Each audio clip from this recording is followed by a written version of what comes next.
Salutare tuturor, ce mai face și mie ziceți și bine v-am regăsit la un episod de Max Payne 3. Bă băiatule, data trecută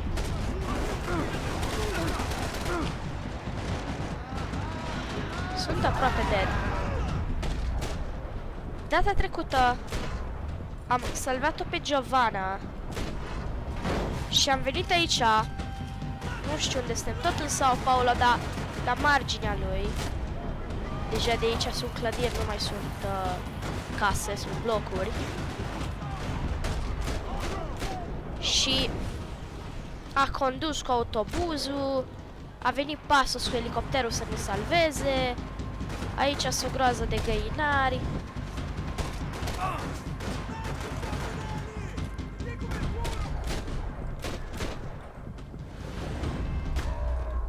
Oh. Like și subscribe. Yeah.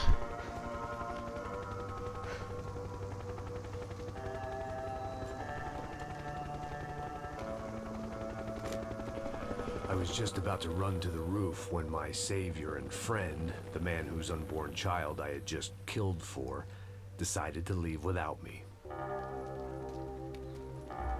Bă bune, că a plecat ăla coaie! Boy, Max! Get in, quick! A plecat Pasos, fără mine! I can't believe that bastard just flew off on me. After everything we've been through, I saved his girlfriend's life. Who? Raul Pasos? Yeah, Raul Pasos. Yeah, I know. I thought you guys were very close. We were. Well, you know what? I did a background check. Jesus. I mean, I thought the two of you worked for Rodrigo Branco. Yeah, so? So? Did you get paid by Victor? Victor, no. Well, Raul Pasos did. 6 times. Dating back to a few months before you turned up. He even paid for a ticket for him to go to New York. Why? I don't know, my guess is to meet you. But why? I don't know, maybe he liked you. Maybe he thought you needed a break. That's funny. I don't know, maybe he wanted some dumb gringo to come down here to shoot things up and maybe to take the watch for Rodrigo when he got shot. I don't believe that. Why? Because you're not a dumb gringo? Or because you are? You know, I have no fucking clue anymore.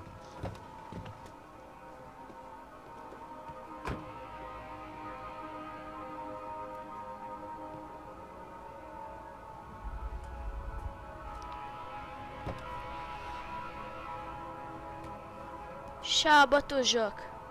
Okay. Let me ask you something. What? Well, what is it that you really thought that you were doing down there in Panama? Hmm? And don't tell me you're so naive as to think you were just down there guarding a woman. I didn't know what to say. I had been so loaded in Panama, I could scarcely remember my own name. I know things had got real heavy. 11.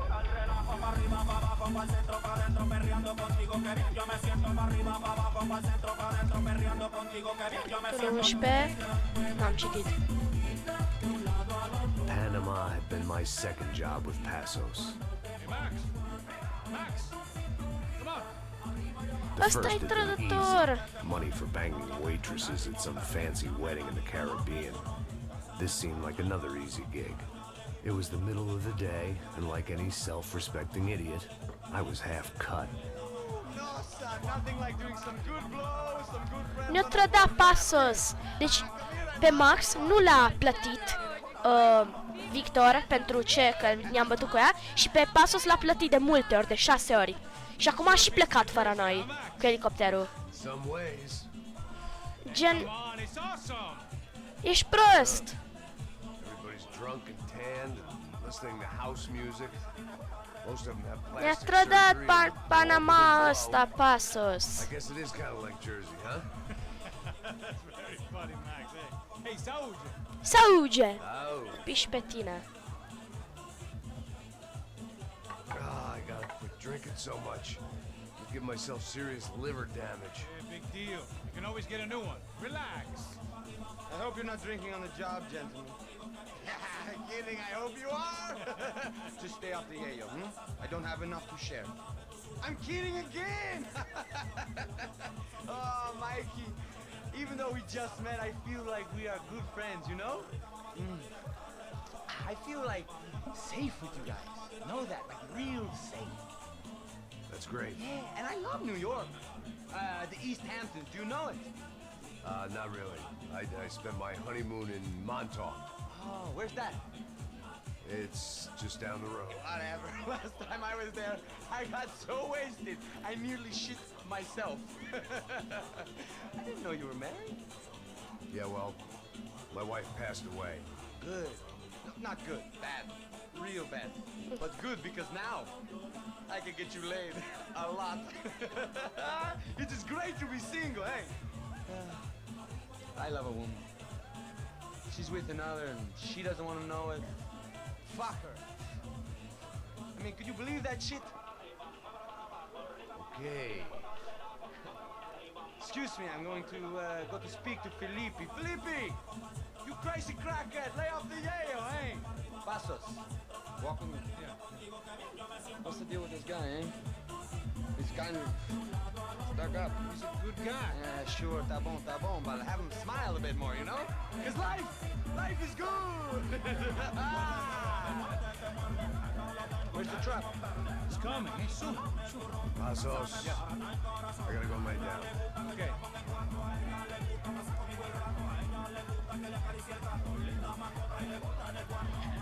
Bro, eu încă nu înțeleg că ne-a trădat Kratos, era să zic, Pasos.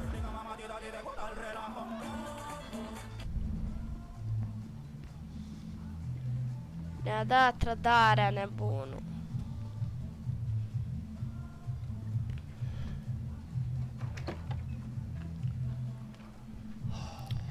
Unreal, așa ceva.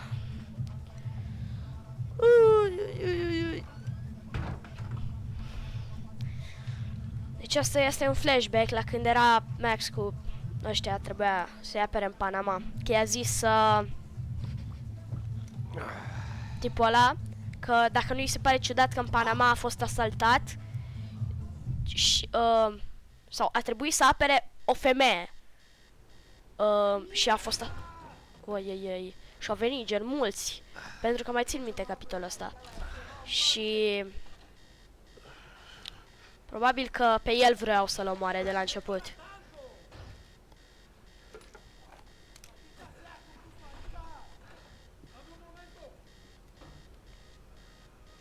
Mierda! Pus mâna în cap, acum hai, let's go!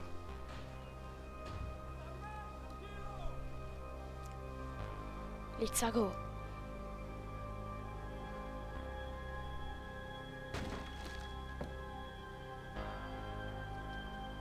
¡No hay nadie aquí! ¡Este también estaba así!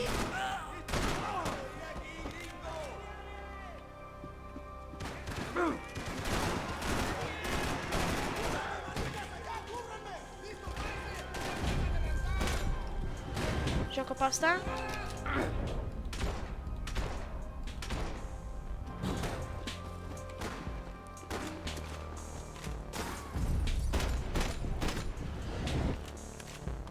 Ok.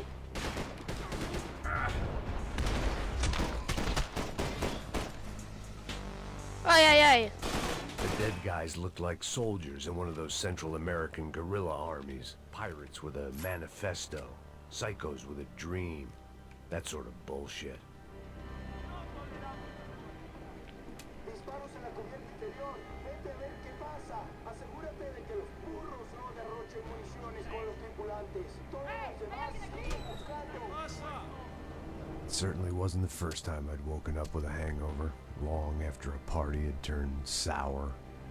Sărat. Trecerea sărată.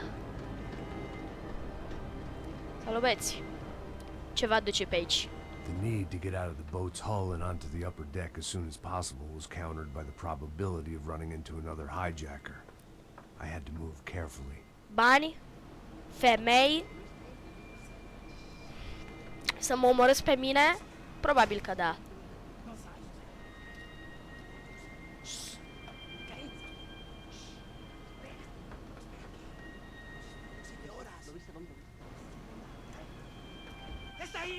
Ce stai? Mă, Max!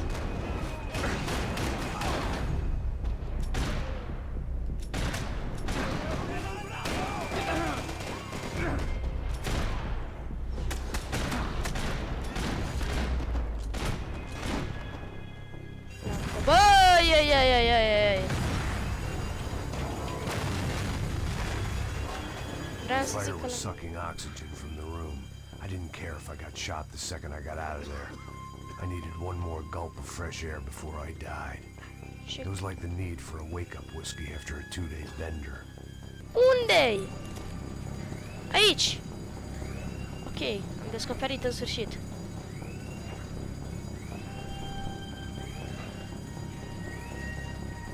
Încă una. I shut down one engine, but it didn't make much difference. Haide! Mori! Nu zic că mor cu mâna pe valvă.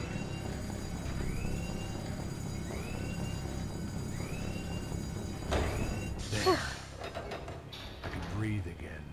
Now the boat could get back to smelling like suntan oil, stale margaritas, and greed. Curare, Marita! Oh! Ăla de unde a mai ieșit? Ui. Bum, bum, bum. Bum, bum, bum, bum, bum, bum, bum, bum, bum, bum, bum. Tururum, bum, bum, tururum, bum, bum, bum, bum. Stai. Puțin. Ui. Ok. S-a închis ușa în spatele meu. So this was the famous Panama Canal. We could have gone to the moon while I was passed out and I wouldn't have noticed. Stai, faimosul canal Panama. While I'd been dead to the world, some of my shipmates were just plain dead. Where had they taken them? Bună întrebare.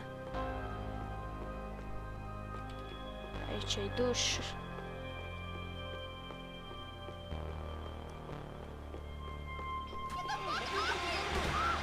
Bă, împușcă femeia! Dezbrăcată! Măcar lasă-o să se îmbrace! Omorâ, bă! Nebunule! Mai văd și eu pe cineva, e?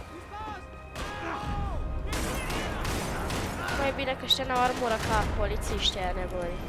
O să le dau gen one shot. Ceea ce e cool. It was a different scene than the one I'd stumbled away from. Where was everyone? I still didn't know what the hell happened.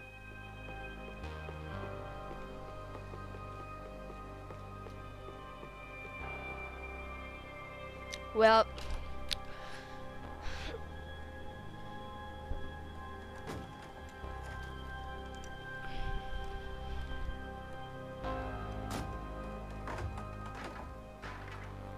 The guys up ahead weren't dealing with passengers like the rest of them. Maybe I should have realized then that this was no ordinary kidnap job. Something on the boat had attracted the sharks. The sharks! Rechini.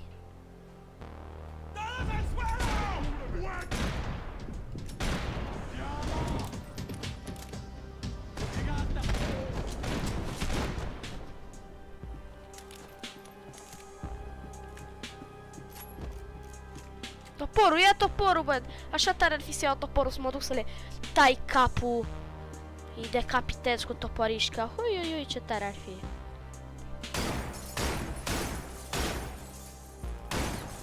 Să spar și vasele, ce tare.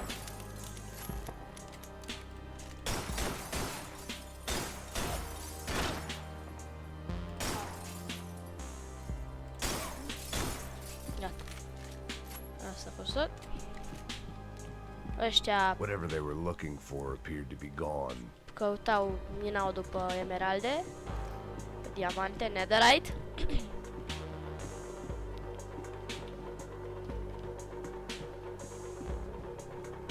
¡Puta, aquí no hay nada! ¡Miguel, vení para acá! Băieți. Ce căutau ăștia aici la duș? Ah, mai e unul. Ce There făceau was ăștia la something duș? firing these guys other than good old-fashioned socialist zeal. What were they looking for? Bani, nu știu. Ia uite că și aici au căutat peste tot. Căutau bani.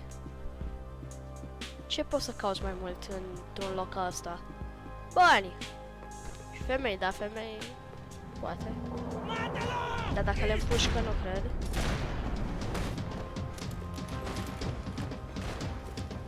Bă!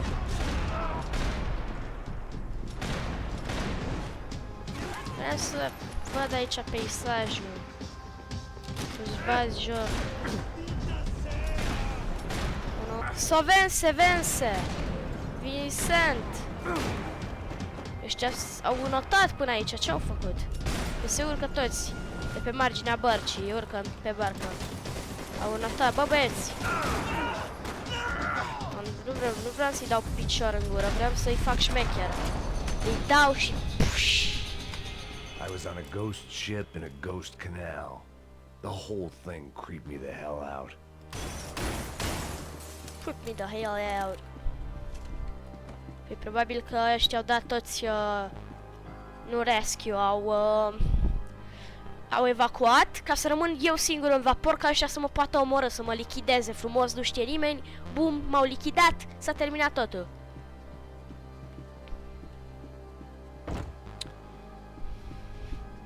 Bine, eu nu mai țin exact minte ce s-a întâmplat, pentru că eu când m-am jucat jocul ăsta... Ah! Eu când m-am jucat jocul ăsta... a fost foarte de mult. Și eu nu prea înțelegeam exact ce se întâmplă. Asta era faza, adică nu prea înțelegeam care e faza cu povestea și chestii. Așa că eu nu prea am înțeles. N-am înțeles prea bine care era faza. Că ne dădea pasul și că ăștia au venit să ne omoare. De fapt. Play piano. O dăm? Sau batem elicopterul ăsta, îl omorăm rapid și... Nu mă duc să pun la piano. Nu mai pot. Păi de ce? Cine vine? Hai, ia, joacă.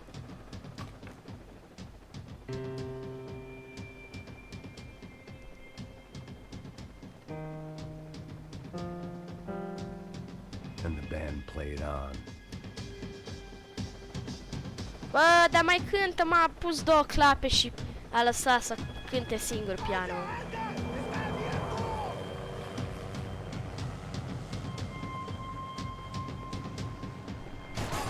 Ah!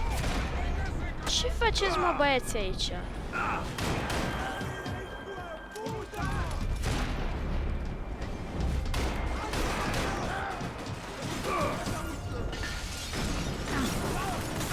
Ai, ai, ai! Mori!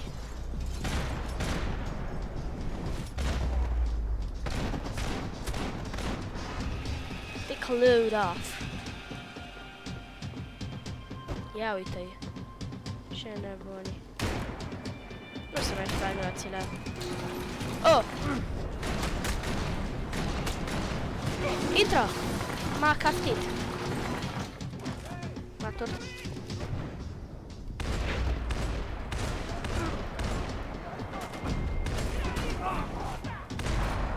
Ui, ui, ui, ui, ui, am penetrat Maybe there was capul. something on the bridge. I checked every up. I spotted Passos and Marcelo. If I'd known back then that they'd been up to no good while I was fighting my way through a band of violent paramilitaries and a worse hangover, I might not have wanted to get over to them so bad. Hey, Passos! At the time, I hadn't thought too much about this. I hadn't thought too much about anything. Now I remember it, it didn't seem quite so What kosher. about what's her name? Daphne. Do whatever you think is best. I think it's best we try to go find her. Yeah, okay, let's go. Now, See, I didn't think Passos was a bad guy. He didn't need to try to save this woman or the crew. through here. I realize you knew your way around here.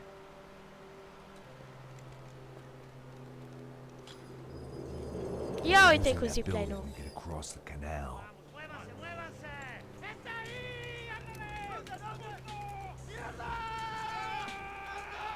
Come on!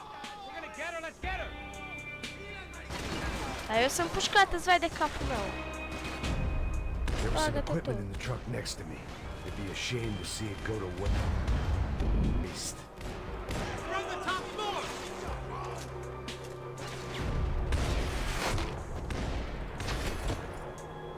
Vreau să iau echipamentul ăla. Că am văzut un AK. Come on, I don't know how much time we have! Here goes!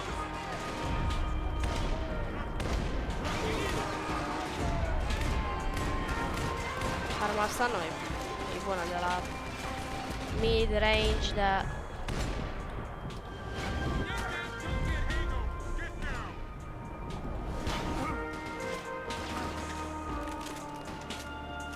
Avem SMG, noi ale. Eu am dropat arma, am luat-o și... Bum! Asta e bună. Asta e... E Cholos Baules. E Cholos Baules. E tare.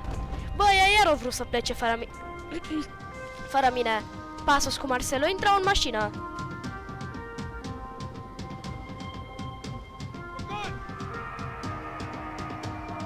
Vreau să plece fără mine oamenii. I don't know what I expected to find. On a boat full of drunks and bullshit artists, I'd been a cabaret act. Shooting whatever came in front of me was easier than coming to terms with that reality.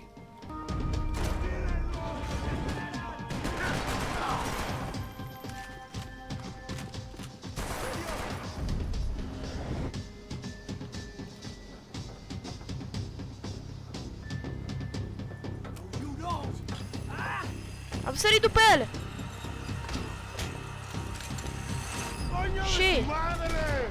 Pasos... Normal, ne-a trădat. Pleacă.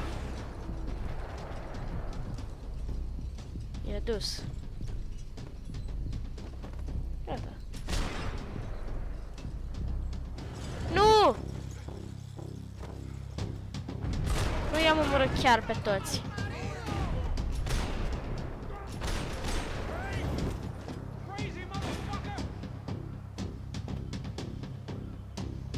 Pleacă.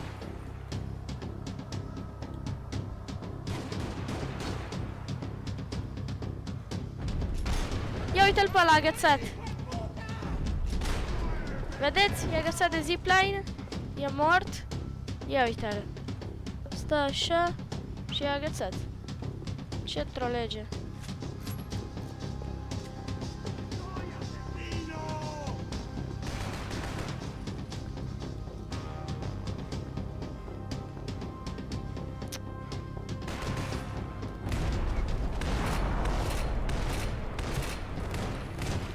Este un fel de shotgun.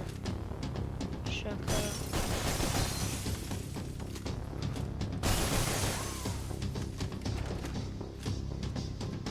It was nice to see a friendly face in Panama. Panama! Asta e ăla, era friendly face. Nu. Panama.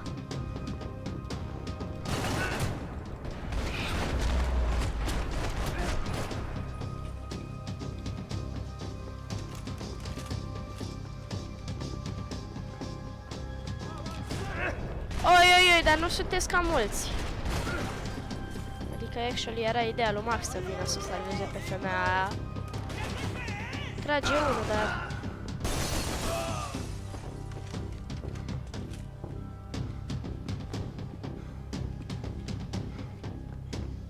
Nici nu știu pe unde mă duc. Mă duc la restroom. Bum, bum, bum. Mă duc la restroom. Unde mă duc? Trag și o statui. Hai, le sper capul la statui.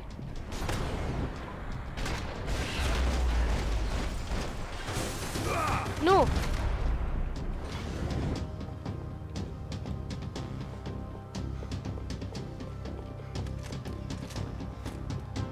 Ia Ăsta e muzeu.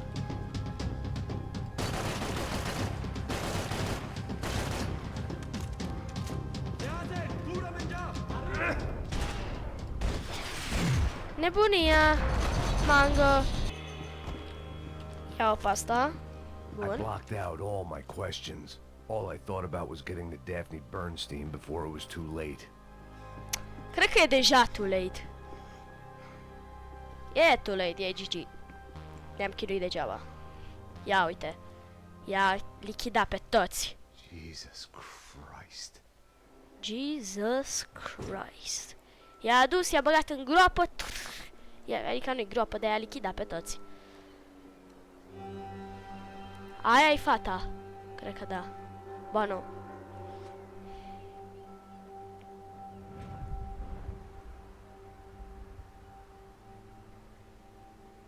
Fuck, man. This is brutal. I didn't think things would be like this.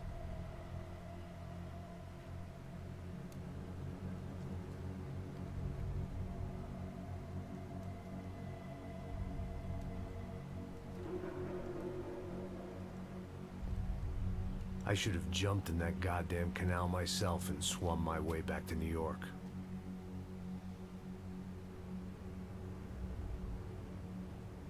Let me ask you again, Max. What do you think you were really doing in Panama? I was drinking. People died. Innocent people. Who do you think robbed you? I don't know. I was told it was people who disliked Daphne Bernstein, something about an unpleasant divorce. Her ex-husband worked on Wall Street. Do you think he has easy access to Panamanian death squads? Guess I didn't really think about it. You were smuggling something, weren't you? No. I mean, I didn't realize it at the time. I didn't think too much about it, but yes, Marcelo did drive off with something. I don't know what. I didn't see him until we got to Brazil a week or so later. I think it was money. I think Marcelo and Victor have a friendly banker there in Panama. Your little cruise was to deliver the cash to him because there it's easier to launder. But I thought the Broncos were rich. Rodrigo's rich. The other two, they live well, but they don't have real money. Victor's campaigns were always financed by his brother. That is the way among certain rich families there. The eldest brother is the king. You know, he gets everything. The other two, not so much. And now Rodrigo's dead. Exactly. And Marcelo, too. It's an awful tragedy for Victor, huh? A man running on a law and order ticket, you know, whose brothers have both been killed in such terrible circumstances. A true patriot. What about Marcelo? Marcelo was an idiot. Were this true, I certainly don't believe he could possibly have known about it. But I do believe some other scheme, you know, some other bullshit. Whatever that cash was, Victor could have talked him into something. I don't know yet. And Passos? Well, Passos is a bum ex-cop. He failed in America, failed in Sao Paulo. He was surrounded by more money and more poverty than his tiny little head can handle. You think guys like that can't be bought? No, but if... But nothing. He's probably not a bad guy. He's just a man caught in the crossfire of a very rich family.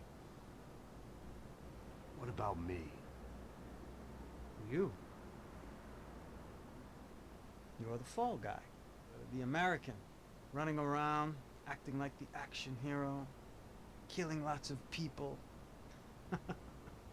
You're a stroke of genius. That ain't how it is. You were an angry ex-cop. You were sitting in a bar with a history of violence and a history of a bad temper. You were perfect.